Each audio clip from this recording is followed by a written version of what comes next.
اسم ناشد کی ادبی دنیا میں ہم آپ کا استقبال کرتے ہیں۔ آج اتوار کا دن ہے اور ہر اتوار کے دن اخبار مشرق میں شائع ہوا کرتا ہے لندن ڈائری۔ تقریباً 12 سال سے لگاتار یہ شائع ہو رہا ہے اور اس کے کالم نگار ہیں فہیم اختر لندن برطانیہ۔ میں ان کے لیے پڑھتا ہوں جو لوگ اردو لکھنا پڑھنا نہیں جانتے۔ تو پیش خدمت ہے آپ کا پسندیدہ کالم، جی ہاں، لندن ڈائری۔ عنوان دیا ہے انہوں نے دریائے تھیمس اور مشہور نظمیں۔ یوں تو لندن میں رہتے ہوئے 30 برس سے زیادہ ہو گئے، مگر اب تک ہم لندن کو نہ پوری طرح جان پائے اور نہ گھوم پائے ہیں۔ خیر روزگار کی تگ و دو میں 1993 میں جب لندن آیا تو کئی جگہوں کی سیر کی۔ جس جگہ بھی گیا ایک نئی تازگی کا احساس ہوا اور معلومات میں اضافہ ہوا۔ شروع سے ہی ہماری یہ کوشش رہی ہے کہ ہم اپنے کالم کے ذریعہ اپنے تجربات اور مشاہدات کو قارئین تک پہنچائیں۔ یہ سلسلہ تقریباً 12 سال سے جاری ہے۔ پچھلے دنوں دریائے تھیمس کے قریب جانے کا موقع ملا، خوب مزہ آیا۔ دریائے تھیمس اپنی مستی میں رواں دواں تھا۔ ہلکی ہلکی سرد ہواؤں کے تھپیڑے دیکھنے سیر کرنے والوں کے گالوں کو اس طرح چھو کر گزرتے کہ وہ سرخ ہو جاتے۔ دنیا میں بہت ساری مشہور ندیاں ہیں جن کا ذکر کیا جا سکتا ہے۔ دریائے نیل جو دنیا کی سب سے لمبی ندی ہے اور جو شمال مشرقی افریقہ میں واقع ہے۔ یہ ندی 6650 کلومیٹر لمبا ہے اور اس کا منبع یوگانڈا، کینیا اور تنزانیہ میں ہے۔ اسی طرح سے دریائے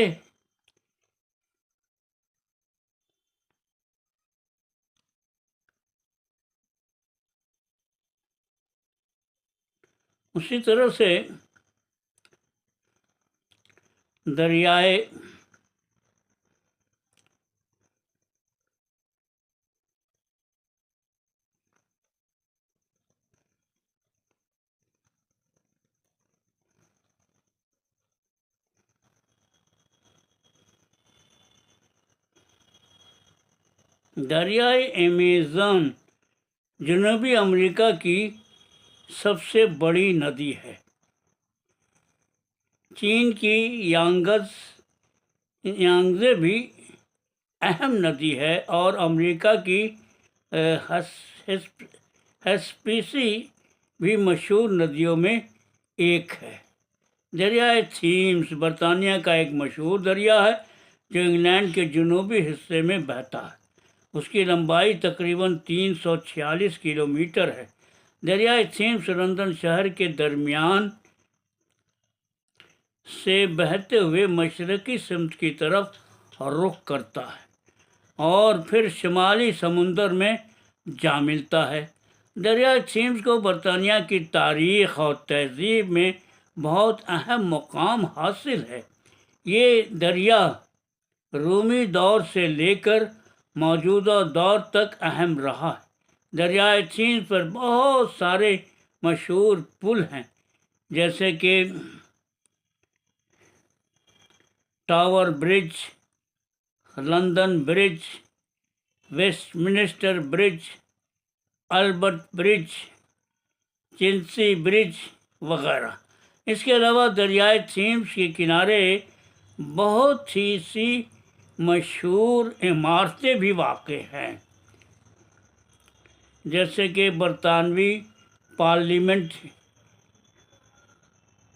یک چین، لندن آئی وغیرہ۔ دریائے تھیمس لندن اور اس کے ارد گرد کے علاقوں کی اقتصادی، ثقافتی اور سماجی زندگی کا اہم حصہ ہے۔ اس دریا کے کنارے بہت سے پارکس، سیاحتی مقامات اور تاریخی عمارتیں واقع ہیں جو اسے ایک اہم سیاحتی مقام بناتے ہیں۔ دریائے تھیمس کی تاریخ پر تحقیق کرتے ہوئے کئی باتوں کا علم ہوا، خاص کر تھیمس پر لکھی گئی نظموں سے کافی لطف اندوز ہوا۔ یوں تو دریائے تھیمس پر لکھی گئی شاعری کی ایک طویل اور شاندار تاریخ۔ مشہور انگریزی شاعر آسکر وائلڈ نے تھیمس پر 2 نظمیں لکھی تھیں۔ انہوں نے خوبصورتی کے ساتھ اپنی نظم میں لکھا کہ تھیمس ہمیشہ رنگوں کو ابھارتا ہے، جس میں پیلا رنگ نمایاں ہوتا ہے۔ انہوں نے مزید اپنی نظم میں لکھا کہ پیلے رنگ کی گھاس سے بھرے بڑے بڑے سایہ دار گھاٹی کے ساتھ کھڑی ہیں اور پیلے ریشمی اسکارف کی طرح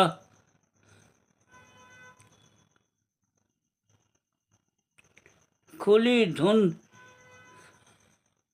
کھائی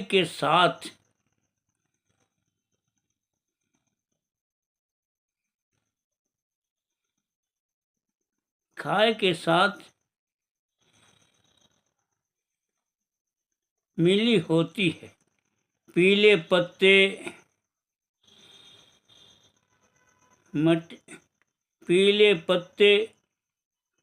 مٹیلے لگتے ہیں اور چرچ سے پھڑپھڑاتے ہیں، اور میرے قدموں میں ہلکی سبز تھیمس پھڑپھڑاتی ہوئی ایک چھڑی کی طرح پڑی ہے۔ اسی طرح معروف شاعر وڈ یارڈ کیننگ کی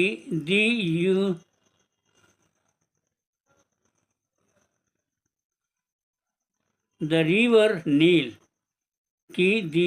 نیل بھی کافی مشہور نظم ہے، جس میں تھیمس کے ان 24 پلوں کے بارے میں بتایا جو اسے اپنی تاریخ سے پہلے کے بارے میں بتاتا ہے۔ اس نظم کا مرکزی خیال یہ ہے کہ زندگی ہم جنس پرست تھی، دنیا نئی تھی، اور میں کیو علاقے میں ایک میل کے فاصلے پر تھا، لیکن رومی بھاری ہاتھ لے کر آیا اور پل باندھا اور سڑک بنا کر ملک پر حکومت کی۔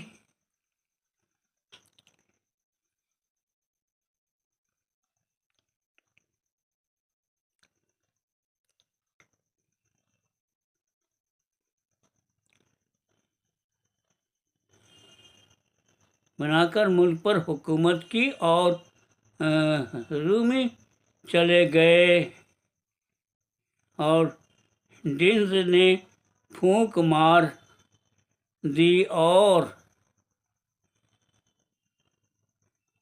یہیں سے تاریخ کی کتابیں شروع ہوتی ہیں۔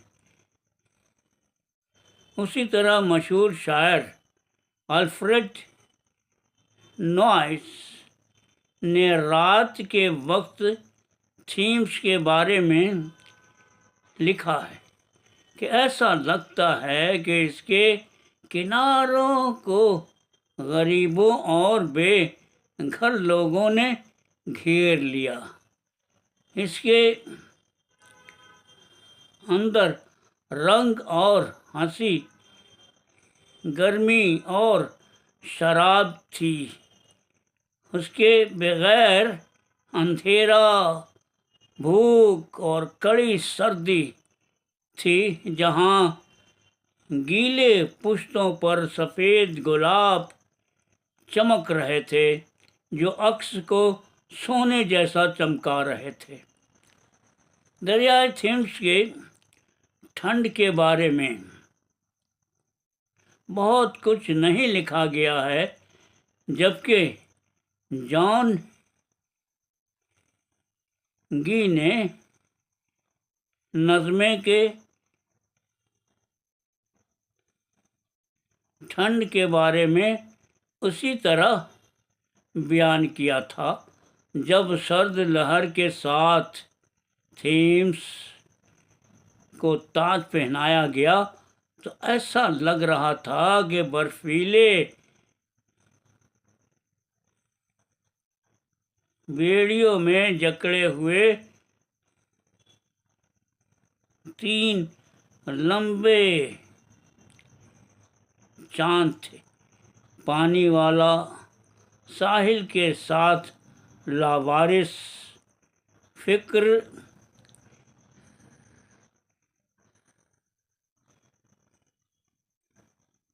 مند تکیہ لگائے بیٹھا ہے، اسی طرح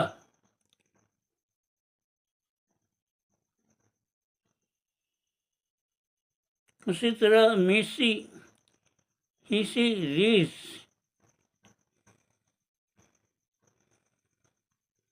یارکس نے چھٹیاں منانے کے لیے تھیمس کو چنا اور کہتا ہے کہ تھیمس کے کنارے بنائی گئی فیکٹری کبھی لڑکیوں کے لیے ایک مشہور مقام تھا۔ میں صرف لندن کے دور دراز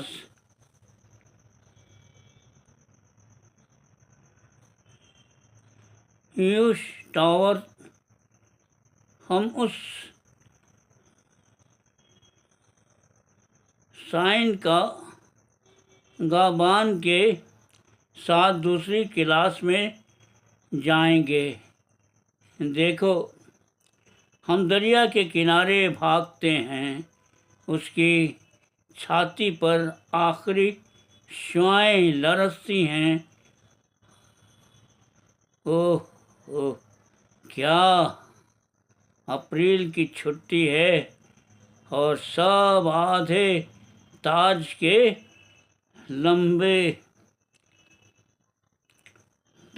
لیے ہمیں یاد دلاتا ہے کہ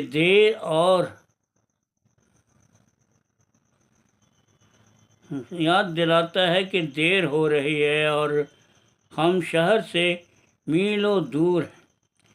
معروف ادیب اور شاعر ولیم ورڈز ورتھ کے لیے خاموشی اور غور و فکر کی جگہ تھی۔ وہ اپنی نظم میں کہتے ہیں کہ کتنا پرسکون، اب بھی کیسے صرف آواز، شام کی تاریکی چاروں طرف پھیل جاتی ہے، لیکن ایوان ویسٹ منسٹر برج جو کہ 3 ستمبر 1802 میں لکھی گئی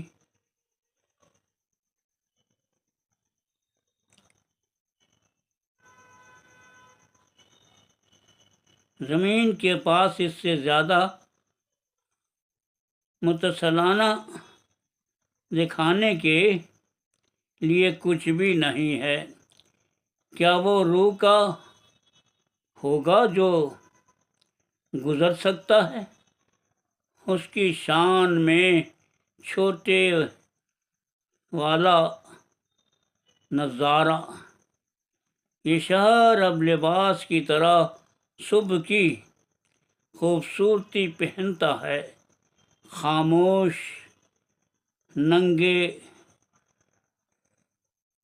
بحری جہاز، ٹاور، گنبد، تھیٹر اور مندر میدانوں اور آسمان تک کھلے پڑے ہیں، دھوئیں کے بغیر ہوا میں سب روشن اور چمکدار۔ سورج اپنی پہلی شان وادی، چٹان یا پہاڑی میں اس سے زیادہ خوبصورتی سے کبھی نہیں چڑھا۔ میں نے کبھی نہیں دیکھا، محسوس نہیں کیا اتنا گہرا سکون، اور یا دریا اپنی ہی پیاری مرضی سے سرکتا ہے۔ پیارے خدا، گھر سوئے ہوئے لگتے ہیں اور وہ تمام طاقتور دل ابھی تک پڑا ہے۔ حال ہی میں میرے کرم فرماؤں نے سوشل میڈیا سے ایک شعر مجھے بھیجا، جسے پڑھ کر خوشی سے زیادہ حیرانی ہوئی۔ دراصل شعر میں نیل کا گنگا سے ملن ہونے کی خواہش بتائی جا رہی ہے، جو کہ ایک بڑی خوش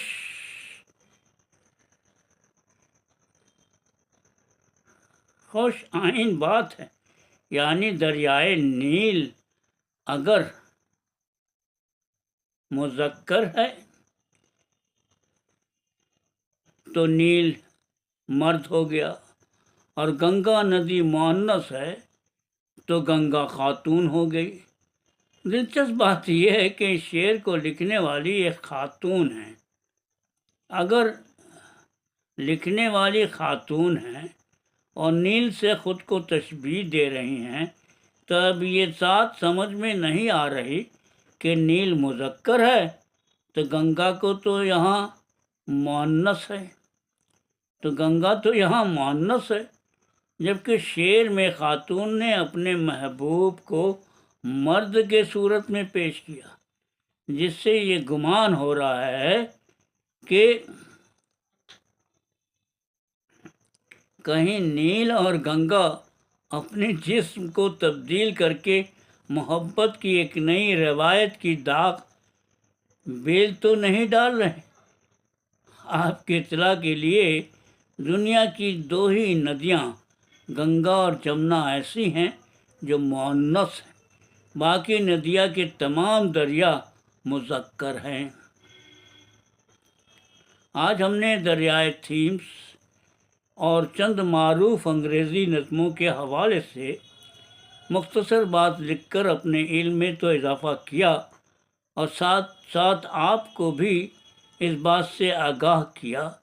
اگر آپ لندن تشریف لائے تو دریائے تھیمس کی ضرور سیر کریں اور اس کی خوبصورتی اور تاریخ سے خوب لطف اندوز ہوں۔